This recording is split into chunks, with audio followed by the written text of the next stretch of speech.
Hey everyone, this is the second part of my Baldur's Gate 3 Story Theory series.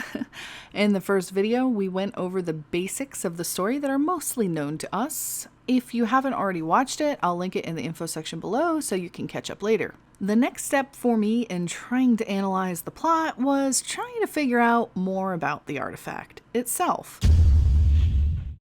So, what do we know about the artifact so far? We know that Shadowheart retrieved it by going on a suicide mission and that she was meant to deliver it to Baldur's Gate. We also know that she worships Shar and has a strong fear and distrust towards Gith, which makes a lot more sense when you consider she's just stolen something from them.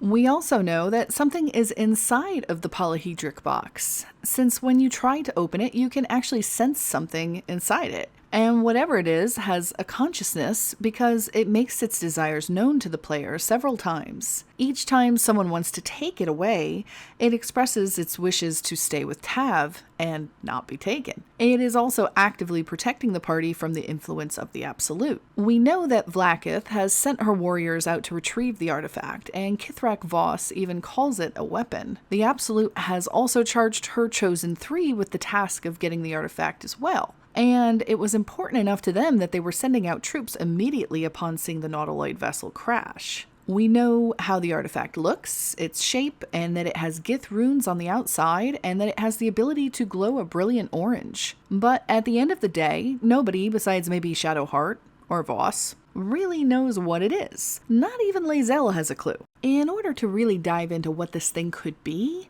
I had to do a little research into Githyanki lore.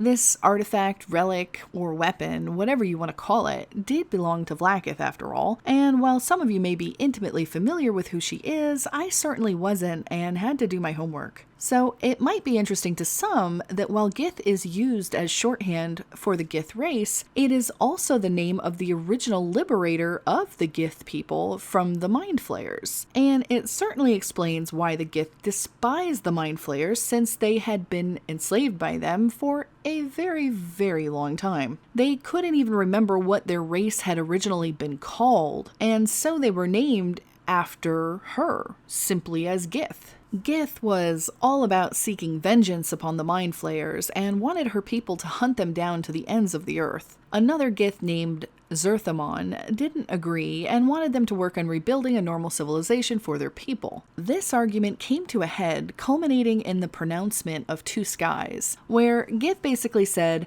"You're gonna see eye to eye with me on this because we're under the same sky," but Zerthamon was like, "There can't be two skies, B." And just like that, the Gith people split into the Githyanki following Gith and the Githzerai following Zerthamon. It might be worth mentioning that there is some bad blood between the two factions. But back to the Githyanki in particular because they are the focus of our topic. Gith didn't always rule the Githyanki people. Enter Vlaakith, who originally served as an advisor to Gith. She suggests this idea that they look for allies outside of the astral plane and brokers a deal with Tiamat. Now, Tiamat is the evil dragon queen who is actually pretty awesome given she has one head for each of the most common species of dragons: black, blue, green, red, and white. Sounds pretty freaking intimidating and awesome. You know I love me some dragons. But anyway, Gith agrees to meet with Tiamat and visits the Nine Hells, but she never returns, and it isn't exactly clear what happened to her. Some sources say she simply didn't come back, while others say she stayed there to serve Tiamat. Regardless of what actually happened to Gith, a red dragon named Efelemon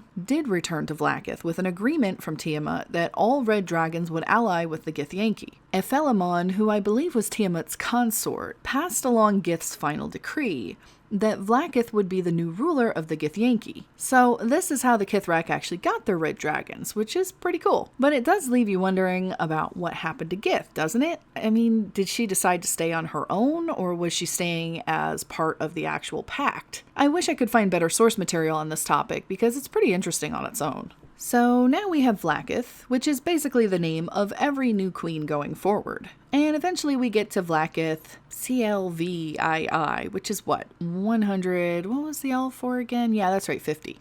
157th. And at this point, this particular Vlaakith decides that she is just not in the mood for giving up her throne. She has no heirs in her lifetime, and when she dies, she becomes a lich. This seemed incredibly vague to me, so I dug a little more into how one becomes a lich in the first place. Apparently, it requires the spellcaster to construct a powerful magical artifact, a phylactery, where the lich stores its life essence, and then I stumbled upon this tasty bit in the wiki and wondered if maybe I had come up with a good theory myself simply by researching this very topic. The most common physical form for a phylactery was a sealed metal box containing strips of parchment on which magical phrases had been transcribed. Other forms of phylacteries existed, often small or tiny trinkets such as rings, amulets, or similar items. Now imagine if the artifact was actually Vlaakith's phylactery. If harm were to come to the phylactery, then Vlaakith would die, so it would certainly be important for her to get it back. It has the Gith runes on it, and it's a metal box as well.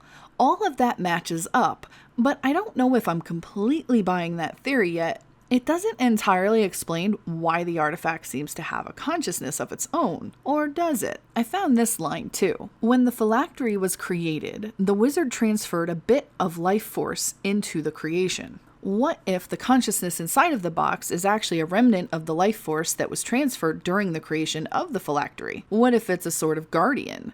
But still, if that were the case, and it also held the life essence of Vlaakith herself, wouldn't it want to get back to its owner to ensure her safety and continued life? Another topic about Vlaakith that is worth bringing up is that she was always incredibly paranoid about the security of her rule. She would eat the souls of her most powerful warriors to make sure that nobody would ever surpass her and take her throne.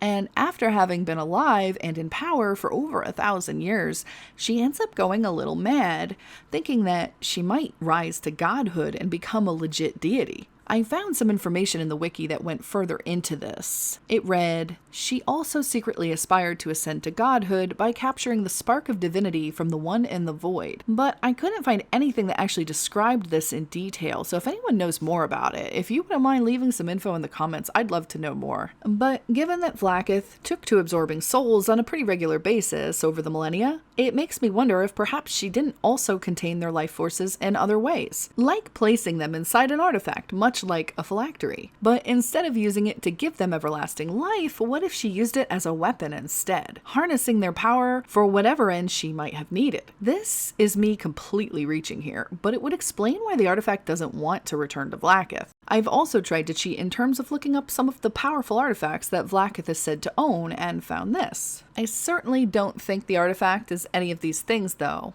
I also looked more into major artifacts and relics, and there are quite a lot. So for the sake of my research for this video not taking me a week instead of like a day or two, I'm going to leave that dive to another video entirely. Let's summarize by saying that usually a major artifact was created by a god, and if it's a relic specifically, it actually has a connection to a deity. A relic isn't always an artifact, but can be called one when it has divine origins. That's not confusing, huh guys? So, is it possible that Vlaakith is working with another god in order to create a special artifact made from her strongest warrior? Or is it even possible that Vlaakith herself has attained godhood and just did it herself? That would be something, huh? I've read other theories on Reddit about the artifact potentially being an infernal puzzle box that represents the pact between Vlaakith and Tiamat. And while I think that's a freaking cool idea, someone did point out that the runes were in Gith, not infernal. And Voss confirms this in the game too. And I'd also wonder why the box is sentient, or at least seems to have some aspect of a consciousness inside of it. It does say that the boxes are sometimes used to protect things though, but it doesn't explain why Kithrak calls it a weapon.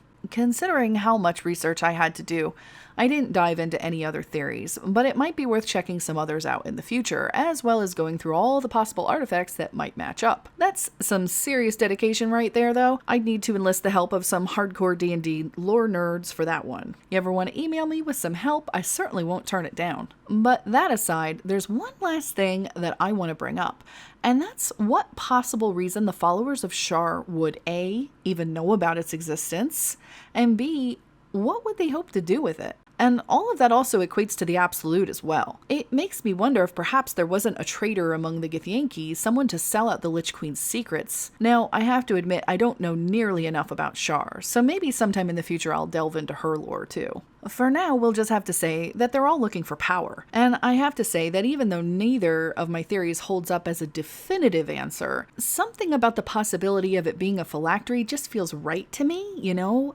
Like you have one of those aha moments where you feel like you've at least partially solved the puzzle. It feels like it's going to be a phylactery with a twist, and unfortunately, the twist might remain unknown. I think the best question still lies in whatever the being within the artifact actually is, or even who it is. So tell me your own theories below, or some of the best ones you've heard, and I'll look into them for a future video. I really enjoy nerding out over lore, especially when it piques my interest, and I just find myself wanting to know more about this. This was an incredibly difficult topic to actually try to encompass the entirety of as well. I mean, there is a lot there. And I wanted to make sure I at least had a good grasp of the situation. As a relative newcomer to the world of Faerun, it isn't always easy to take it in all at once. So what do you think? Is it a phylactery, an imprisoned warrior's soul, or am I completely off base here? The question everyone wants to answer here is, what's in the box? Sorry, you guys, that was impossible to resist. Now let me take a moment to appreciate my amazing Patreons who graciously help support the continued free content on my channel.